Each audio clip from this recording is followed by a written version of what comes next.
ठाणे शहरातील सलग 3-4 दिवस झालेल्या मुसळधार पावसामुळे मोठ्या प्रमाणावरती वृक्ष उन्मळून पडण्याच्या आणि फांद्या तुटण्याच्या घटना घडल्या आहेत। रस्ते वाहतुकीसाठी तातडीने मोकळे करण्यात आले असले तरी तुटलेल्या फांद्या, खोड आणि इतर हरित कचरा अनेक ठिकाणी रस्त्यालगत व पदपथांवरती पडून असल्याने नागरिकांसह वाहन चालकांना मोठा त्रास सहन करावा लागत आहे।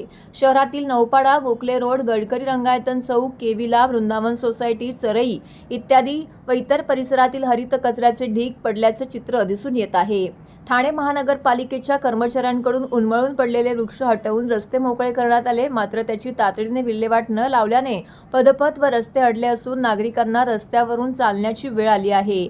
शहरातील विदेशी वृक्षांची मोठ्या प्रमाणावरती लागवड करण्यात आली असून त्यांच्या मुळाभोवती झालेले काँक्रिटीकरण, डांबरीकरणामुळे वृक्षांची पकड कमकुवत झाली आहे। त्यामुळे जोरदार वारे, मुसळधार पावसामध्ये वृक्ष कोसळण्याच्या घटना वाढल्यात। सलग 3 दिवस झालेल्या पावसामध्ये अनेक वृक्ष उन्मळून पडले असून वृक्षांच्या फांद्या तुटल्यात, तर एका घटनेमध्ये एक व्यक्तीला दुखापत देखील झालेली आहे।